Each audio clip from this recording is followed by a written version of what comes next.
Bonjour Sandra. Bonjour Emeline. Et merci d'avoir accepté aujourd'hui de faire cette interview ici avec moi. Avec plaisir, merci d'avoir accepté cette invitation déjà. Dans un premier temps, j'aimerais savoir quel est votre métier. Alors, je suis psychopédagogue.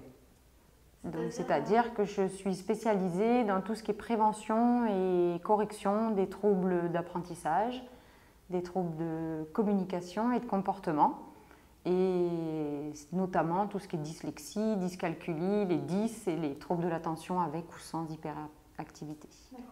Est-ce que tu peux expliquer un peu ce que c'est un enfant dyslexique Bien sûr. Alors, un enfant dyslexique, c'est un enfant qui a des difficultés pour apprendre à lire, en fait. Donc, ça peut commencer par la reconnaissance des lettres, déjà, et ensuite, le déchiffrage est difficile, la lecture devient difficile.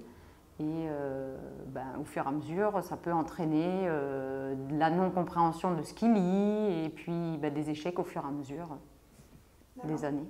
Et les autres 10 Alors après, on a la dyscalculie, donc là c'est tout ce qui est avec les nombres, tous les chiffres. Ensuite, on a la dysorthographie, donc c'est les fautes d'orthographe. On a la dyspraxie, c'est tout ce qui est dans les mouvements en fait. Ça peut être gestuel du quotidien, mettre une fermeture éclair, attacher un bouton, couper sa viande, qui est un trouble qui est un peu invisible à l'œil nu comme ça, mais qui est très handicapant aussi. Ensuite, on a la dysphasie, qui est sur tout ce qui est compréhension. Voilà, après, on les a à peu près tous. D'accord. Et dysgraphie aussi, okay. Tout ce qui est écriture. Et toi, qu'est-ce que tu proposes comme solution justement pour… Alors moi, je travaille avec la méthode de Davis. Donc c'est une méthode en fait qui a été inventée par Ron Davis, qui est un dyslexique lui-même. Donc c'est la première méthode inventée de l'intérieur en fait. Et il s'est rendu compte au fur et à mesure que selon les perceptions qu'il avait, il arrivait plus ou moins à apprendre. Donc la méthode, elle est basée d'abord sur mettre les perceptions exactes pour pouvoir bien apprendre.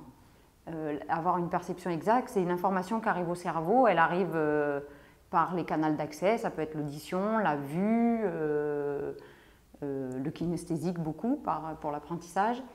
L'équilibre et le temps font aussi partie des canaux d'accès. Et si on n'a pas notre perception exacte, l'information qui arrive au cerveau, elle est fausse. Voilà. Donc d'abord, on travaille avec ces perceptions-là pour qu'elles soient exactes. Donc on leur donne 3 outils. On leur donne l'orientation qui leur permet d'être présents physiquement, ils le sont, mais mentalement à ce qu'ils sont en train de faire.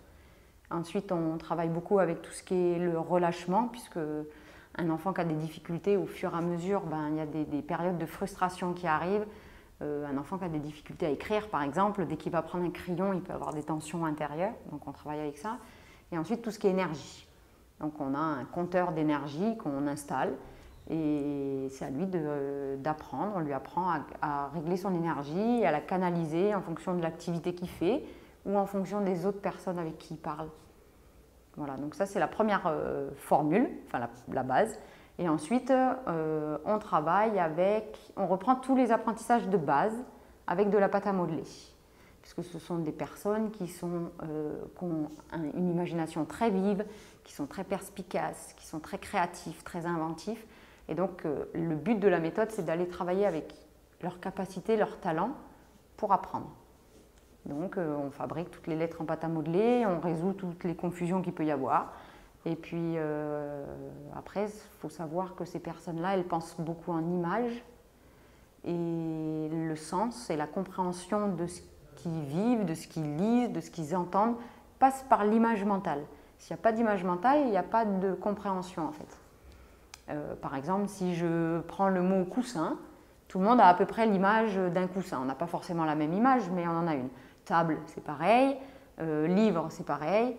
Par contre, si on prend le mot cependant, pourquoi, comment, je, tu, il, et puis on en a à peu près 200 dans la langue française, là, il n'y a pas d'image toute faite.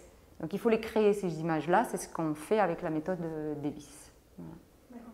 Et tu vois, quels sont les bienfaits pour ces enfants Les bienfaits, oui. Alors, ils ont eu déjà